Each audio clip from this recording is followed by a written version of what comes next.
오늘은 여러분들에게 꼰단냐라는 스님을 소개시켜 드릴게요. 꼰단냐는 한문으로 이렇게 하면 교진녀 스님이에요. 꼰단냐, 교진녀 스님은 어떤 스님이냐면 부처님의 다섯 제자, 초기의 다섯 제자 중에 한 분이고, 그리고 처음으로 부처님께서 설법을 했을 때 가장 먼저 깨달음을 얻으신 분이 꼰단냐이십니다. 부처님께서 설법을 열심히 오비구에게 이렇게 했는데 이렇게 말씀하셨어요. 꼰단냐야, 마침내 내가 깨달음을 얻었구나 라고 굉장히 기뻐하셨어요. 그럴 수밖에 없는 게, 부처님은 성도하시고 나서 아예 설법할 생각이 없으셨거든요. 설법할 생각이 전혀 없고 그냥 바로 열반하시려고 했잖아요. 열반하신다는 건 이제 인멸하시려고 그러셨는데, 범천이 와서 권청을 하죠. 세상엔 아직 착한 사람이 있습니다. 그 선한 사람들이 부처님 말씀을 듣지 않으면 악해지게 됩니다. 고통에 빠지게 됩니다. 그래서 선한 사람들을 위해서라도 설법을 해달라고 여러 번 권청을 해요. 근데 안 하려고 하셨거든. 그런 이제 간절한 권청이 있어서 결국 설법은 하시는데, 그렇다면 이제 그렇잖아요. 설법을 하실 때도 이분이 내가 설법을 하면 결국 깨달음을 얻을 것인지 안 얻을 것인지, 아라한의 경지에 이를 것인지 안 이를 것인지 아무도 이게 된 적이 없잖아. 부처님 스스로만 됐고 그 다음에 없잖아요. 그런데 설법을 해서 며칠 안 돼서 아라한이 됐어. 성공한 거잖아요. 이게 최초의 성공이라는 게 얼마나 중요한데, 그죠? 만약에 이렇게 오비구를 열심히 가르쳤는데도 잘 안 됐어. 그럼 몇 년을 또 이제 열심히 또 누구를 찾아서, 제자를 찾아서 막 이래 돼야 되잖아요. 그러니까 꼰단냐가 아라한의 경지 이런 건 굉장히 사실 우리 불교사의 중요한 사건이라 할 수가 있죠. 축복이라 할 수도 있고요. 부처님의 설법이 통했다라는 거잖아. 내가 얻은 깨달음이 세상에 통한다는 거잖아요. 혼자만 깨달음을 얻었을 수도 있잖아. 자기식의 깨달음으로. 그런데 제일 먼저 꼰단냐에게 적용해서 통한 거잖아. 그러면 이제 나만의 깨달음이 아니라 우리의 깨달음으로 확장할 수 있는 기회가 되는 거니까요. 이 꼰단냐의 첫 번째 깨달음은 굉장히 중요한 걸 알 수가 있어요. 꼰단냐가 깨달음을 얻고, 그리고 이어서 바띠아, 왬사, 또 마나마, 아사지, 이런 순으로 이제 깨달음을 얻으시게 돼요. 그래서 오비구가 전부 다 아라한의 경지에 이르게 됩니다.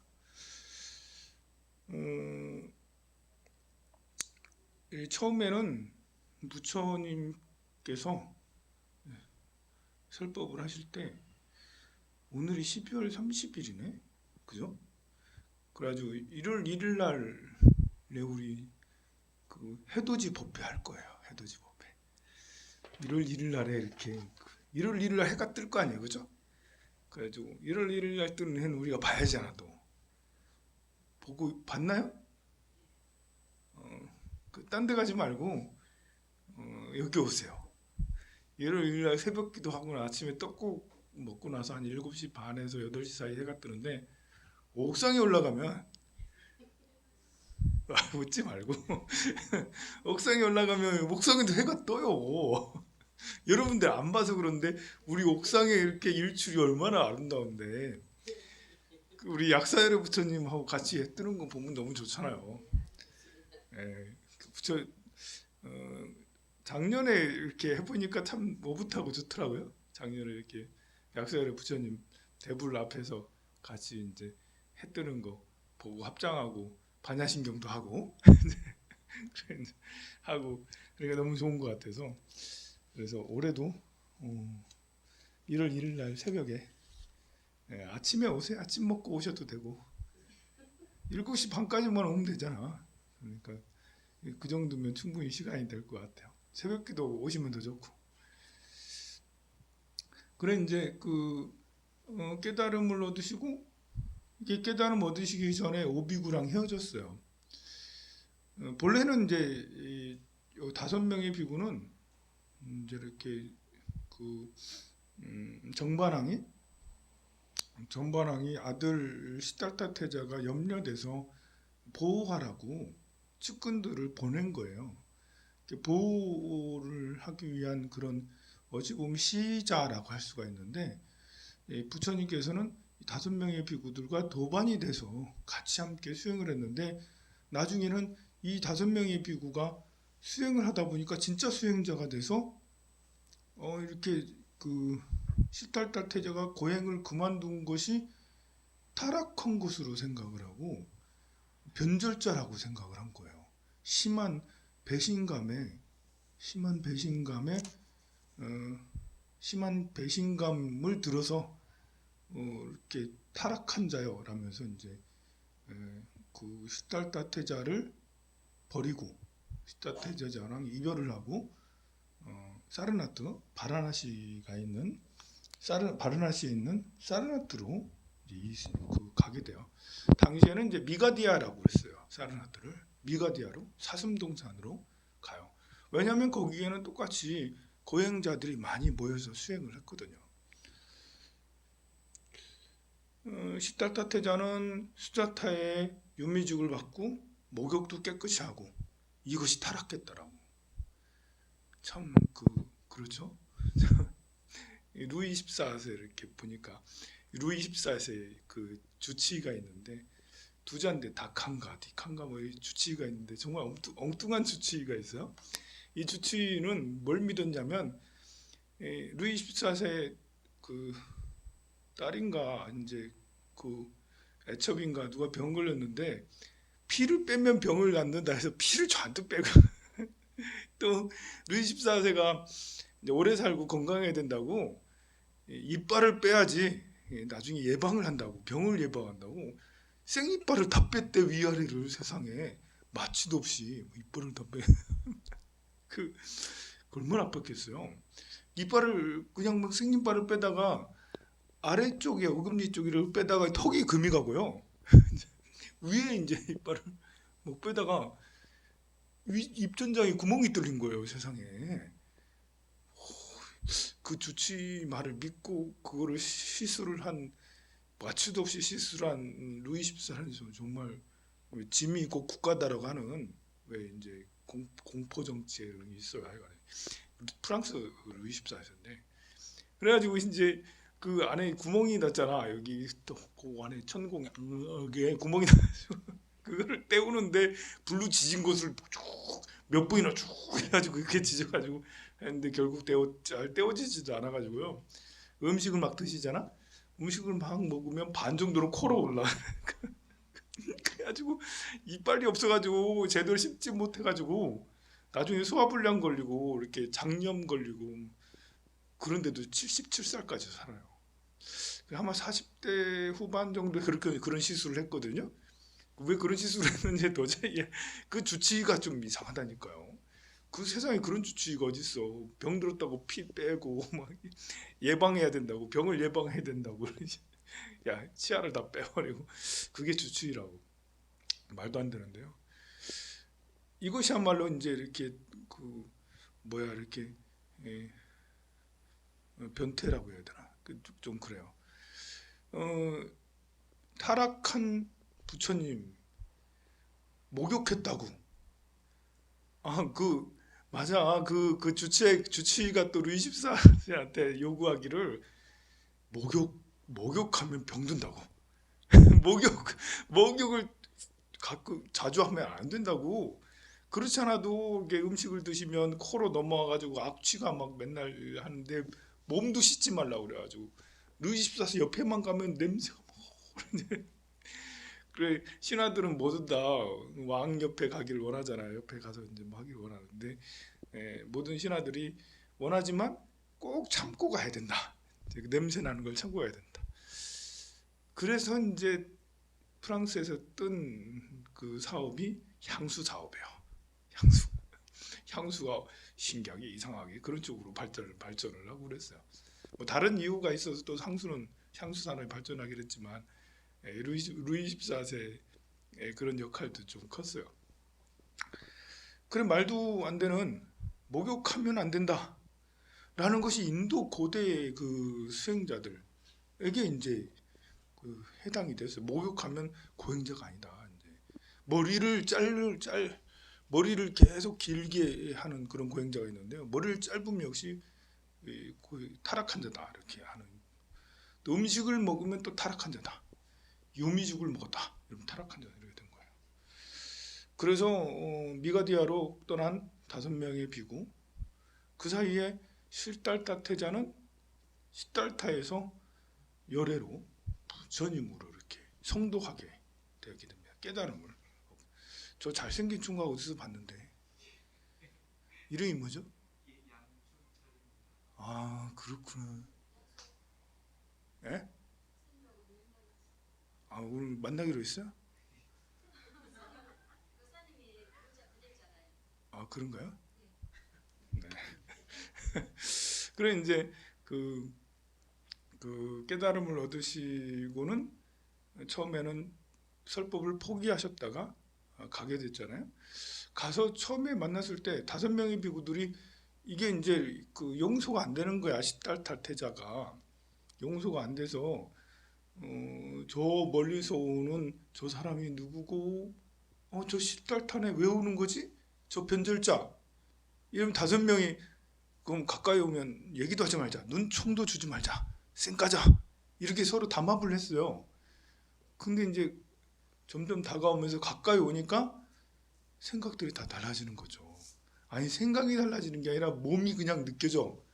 생각은 가까이 가지 말아야 되는데 생각은 이러지 말아야 되는데 몸은 저절로 일어나서 얼굴은 환한 미소를 띠면서 아이고 훌륭하십니다 이러면서 아이고 이렇게 또 절을 올리고 막 이렇게 생각은 절을 올리는 게 아닌데 몸은 저절로 이제 절을 올리고 그렇게 했어요.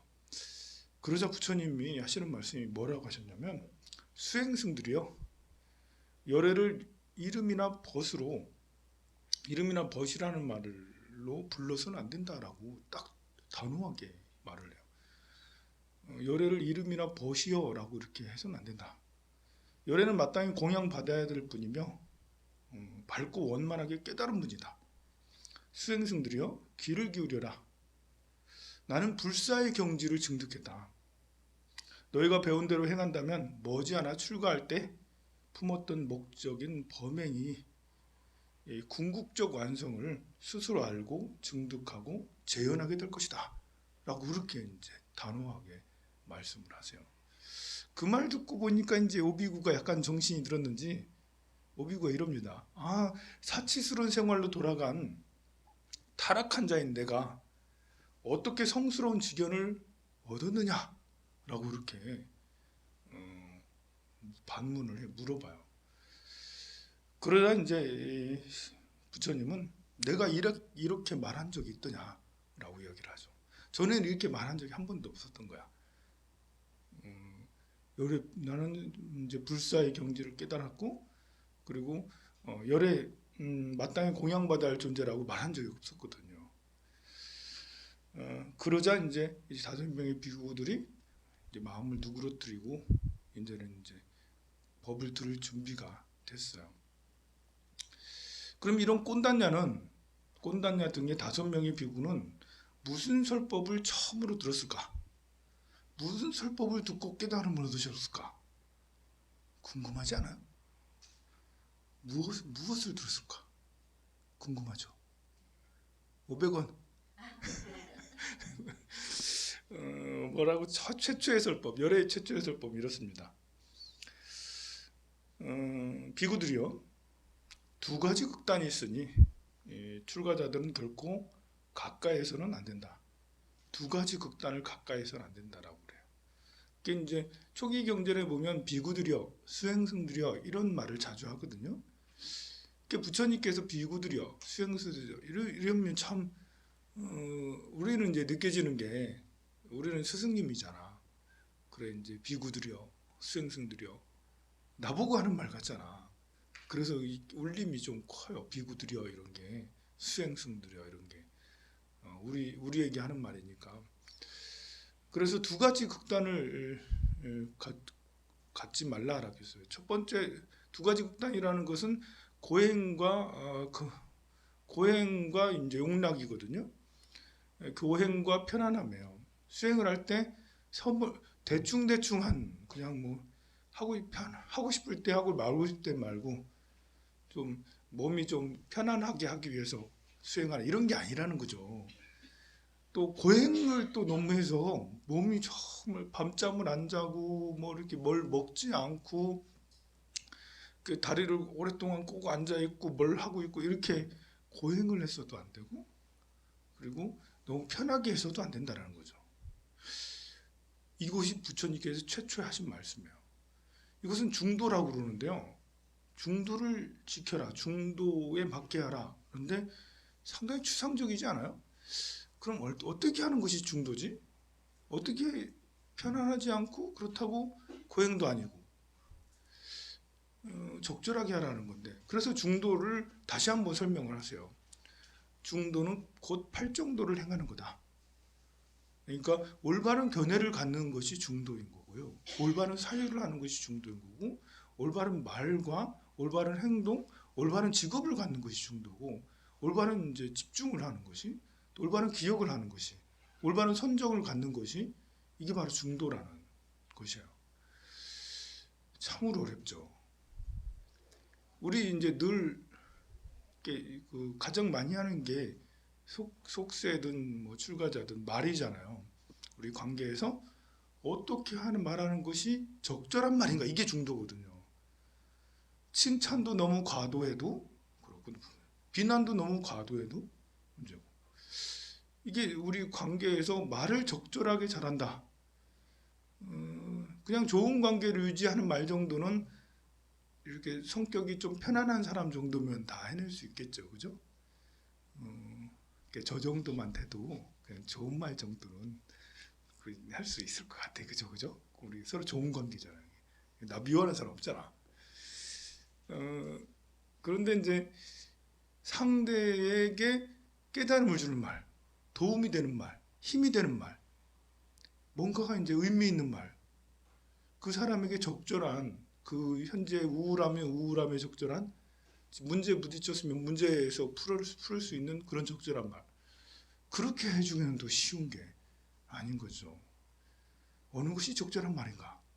그냥 적당히 서로 웃자고 좋은 말을 하는 게 적절한 말인가? 아니면 그 사람에게 문제를 해결시켜주는 그런 말을 할 수 있는, 지혜를 갖게 해줄 수 있는 그런 말을 할 수 있는 게 적절한 말인가? 뭐 위치에 따라 다를 수 있겠죠. 어쨌든 저는 이제 스님으로서 여러분들한테는 그냥 서로 좋자고 하는 그런 관계의 말은 필요가 없죠. 여러분들하고 저랑 좋게 지내서 뭐가 좋아요?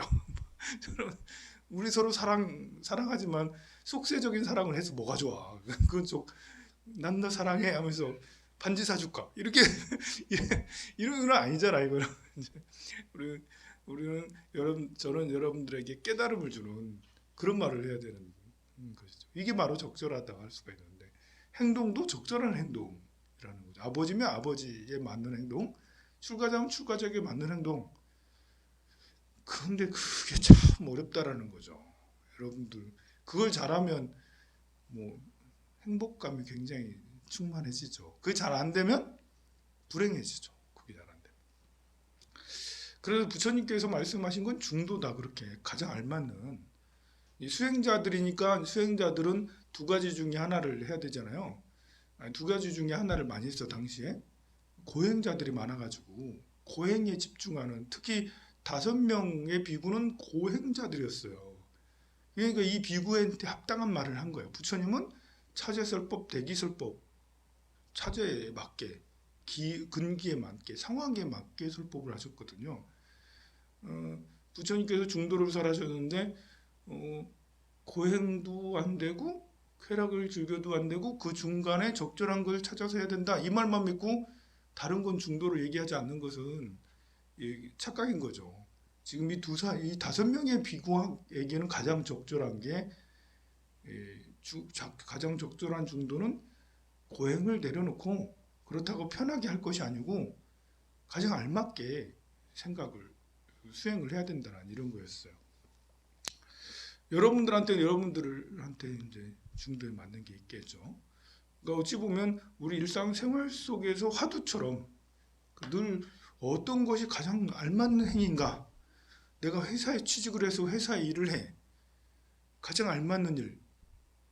자동차에서 근무를 해. 나한테 주어진 것만 나사만 열심히 줘요.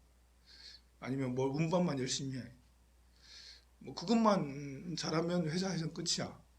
뭐 그래도 되지만 좀 더 이렇게 할 때 즐겁게 일을 하고 또 열성을 가지고 일을 하고 그러면 승진도 할 수가 있잖아.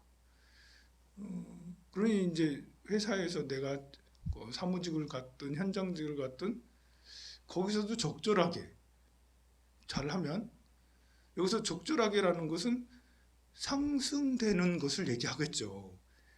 딱 맞는 거기에만 그것만 하고 빠질래 이게 아닌 것 같아. 부처님께서 깨달음도 마찬가지다. 고행하고 편안하게 수행하는 거하고 약간의 고행이 가미돼야지.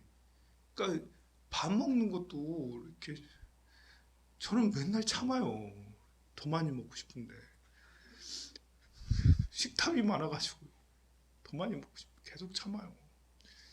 나름대로 고행을 하는 거예요. 고행을 해도 이 몸뚱이가 이렇게 커요. 고행을 얼마나 더 고행을 해. 그럼 이거는 고행이 아니죠. 나 나름대로 참고 있어요. 그러나 더 참아야 되는 거죠. 더 참아서 여기서 한 10kg 정도는 더 빠져야지 몸으로 증명하는 거예요. 그죠? 이 몸이 비대하다는 거는 그만큼 이제 쾌락에 빠졌다라고 할 수가 있으니까 한 10kg 정도는 빠져야지 그래도 이 고행하고 쾌락하고의 중간 정도. 결국은 나는 3배는 더 노력을 해야 된다는 거예요. 그냥 나는 지금 고행을 하고 있는데도 이만큼인데 그럼 2배, 3배 정도는 더 고행을 해야지. 결국 이렇게 깨달음이라는 게 그런 것 같아요. 기도를 수임적 기도를 어떤 기도하는 게 좋습니까? 반야신경 한 번만 독송하세요. 네, 그것만 해도 돼요? 그거라도 해야 되는 거예요. 하도 안 하니까 반야신경이라도. 지장경을 하루에 한 번씩 독송하세요. 그거는 이제 이렇게 2시간씩 걸리잖아요. 어떻게 해요? 그러면 나눠서 하세요. 근데 사실 나한테 맞는 것만 하다 보면 결국은 나중에는 안 하게 돼요. 뭐 나눠서 하루에 몇 번씩 하고 다 끝나면 안 해요. 근데 어떤 사람이 계속 꾸준하게 오래 하냐면 내가 할 수 있는 것보다 조금 더 하려고 노력하는 이런 사람은 기도를 오랫동안 계속 할 수가 있고 더 성장하게 돼요.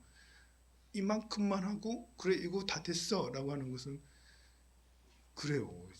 제가 이렇게 살이 안 빠지는 것도 마찬가지예요. 운동도 이만큼만 한 100보만 걸으면 됐지 뭐 더 100보 아니라 1000보를 걸어야 되는데 100보만 걸으면 됐지. 그 중도에 맞지 않는 것 같아요.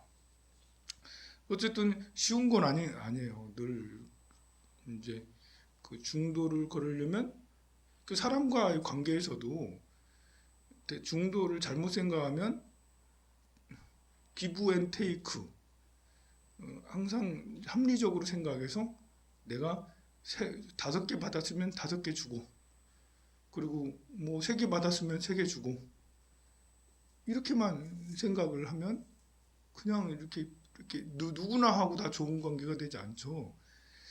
5개 받았다 하더라도 10개 주고 하나도 못 받아서도 또 10개 또 주고 자꾸 주고 물건도 주고 쟤는 나한테 안 웃어. 그런 거 생각하지 말고 내가 먼저 웃어.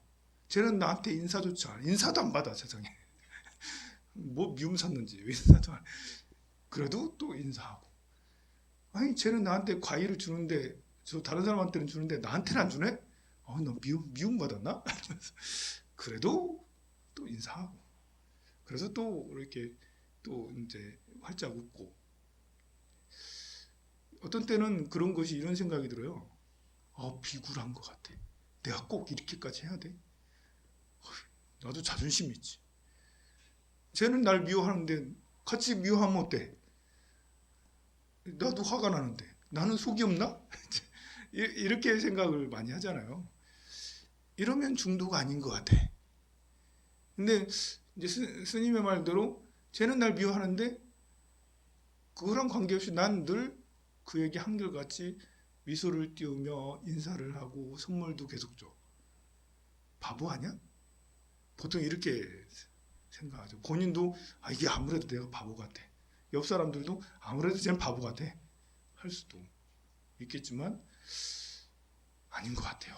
제가 이렇게 보니까 그냥 한결같이 잘해주는.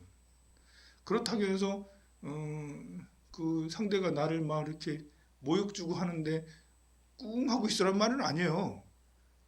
이렇게 미소나 친절은 항상 하되 감정적이지 않고 필살기가 있어야 돼. 한마디 탁 던지는 이런 것이 그렇게 하지 않으셨으면 좋겠습니다. 라고 이제 그렇게 공평하면 좋겠습니다. 라고 이제 절의 불제자가 이렇게 공평해야 됩니다. 뭐 이렇게 한마디씩 하는 것이 절에 다니는 불제자들은 항상 친절해야 됩니다. 라든지 웃으면서 아니면 편안하게 그게 이제 상대방에게 안 먹힐 수도 있어요. 그러나 두 번 또 하고 세 번 또 하고 우리는 보통 그런 일을 당하면 안 해버리게 되고 안 나오게 돼버리고 그냥 에이, 미친 게 그냥 지나가지 뭐 하면서 그렇게 하잖아요. 근데 그거는 중도가 아닌 것 같아. 그래도 때로는 할 말은 해서 그냥 편안하게 이렇게 화를 내면서 하지 않고 그런 것이 현명한 게 아닌가. 뭐 세속에 있으면 부장님 너무 심하십니다. 그런 말씀하시면 안 됩니다. 뭐 이런 거 있잖아요. 그렇게 그 어떤 행동이나 말에 대해서 지적을 해주는 그런 것이 오히려 더 중도에 가깝다라고 할 수가 있겠죠. 옛날 같으면 그런 말 하면 해직 당하거나 그냥 이렇게 왕한테 그랬다가 대대로 그랬다가는 죽게 되는데 요즘엔 안 그러잖아. 요즘에는 사회가 이제 보장된 게 있으니까 그래 그 무조건 따르고 무조건 막 비굴 이렇게 이런 게 아니고 할 말을 적절한 상황이나 적절한 때에 맞춰서 그 할 말들을 하는 것이 마찬가지로 이제 부부 관계도 마찬가지, 가족 관계도 마찬가지예요. 옛날에는 거사님들이 거의 뭐 윽박지르다시피 이제 보살님만 막 지금도 그런 거사님들 많이 있잖아요. 그 그랬을 때 이제 보살님들이 계속 그렇게 하고 있으니까 계속 그렇게 해서 결국은 습관이 돼버린 그런 경우가 많잖아요. 옛날에는 또 어쩔 수 없었어. 한번 대들다가 몇 대 맞잖아. 맞으니까 어떻게 할 수 없고 폭력이 이제 동원되니까 어쩔 수 없었거든요. 근데 지금은 안 그렇잖아요. 지금 이제 30대, 40대 이들은 이렇게 서로 요구를 할 수가 있고 또 지적을 할 수가 있다고요. 물론 요구나 지적은 항상 정중하고 친절해야 돼요. 정중하고 친절하지 않으면 싸움이 돼요. 갈등이 돼. 자, 이렇게 해서 중도에 대해서 이야기를 했습니다. 이 꼰단냐는 카필라성 근처에서 태어난 바라문의 아들이었고요. 점성가 집안이에요. 이 부처님이 최초에 시딸딸로 태어나가지고 점성가들을 막 정반왕이 불러서 미래를 예언케 했어요. 그때 꼰단냐는 최연소로 그 자리에 참석을 했던 사람이에요. 그러니까 부처님보다 한 20살 이상은 많았다라고 보면 돼요. 꼰단냐라는 게. 그러니까 아주 아기 때부터 시따따 태자를 봤던 분이 꼰단냐예요. 그러니까 결국은 꼰단냐는 한 50대 중후반 뭐 이런 때 깨달음을 얻었던 것 같아. 굉장히 늦게까지 이렇게 계속 수행을 했던 분이야. 자, 이런 꽃단냐. 이 꽃단냐는 말년에 이 카필라성 근처에 이 만다카니 호숫가에 살도록 부처님이셔 제가 나이도 많고 뭐 이렇게 하니까 만다카니 호숫가로 가서 살겠습니다라고 간청을 하고 허락을 얻어내요. 거기서 12년 동안 살다가 열반에 드시는데요. 열반에 드시기 전에 부처님을 또 찾아가요. 마지막으로 친견하겠다라고 부처님께 찾아가서 또 법문 듣고 호숫가로 돌아와서 열반에 드셨는데 글쎄 장례식을 코끼리들이 해줬대요. 왜냐하면 그 만다케니 호숫가에 살고 있는데 그 음식을 그 코끼리들이 다 운반하고 했대. 코끼리들에게 귀의를 받았던 거예요. 그래서 장례식을 코끼리들이 다 믿거나 말거나. 그래도 우리는 믿어야죠. 이렇게 훌륭한 스승님이 꼰단냐라는 교진녀라는 최초의 부처님 최초의 아라한이 된 분인데요. 그리고 또 심지어는 기록에는 히말라야 산이 이 꼰단냐 그 비구가 열반에 들자 히말라야 산이 통곡을 했대. 통곡. 어제 밀양에서 12시 반에 지진이 일어났다고. 누가 돌아가셨나? 그래서 밀양이 통곡을 했어. 그래서 3.5의 지진이 일어났더라고. 12시 나 한참 자고 있는데 띠 소리나 일어나서 보니까 그때 일어났어요. 그래 지금 저는 좀 일찍 자고 일찍 일어나거든요. 더 일찍 일어났어 오늘은.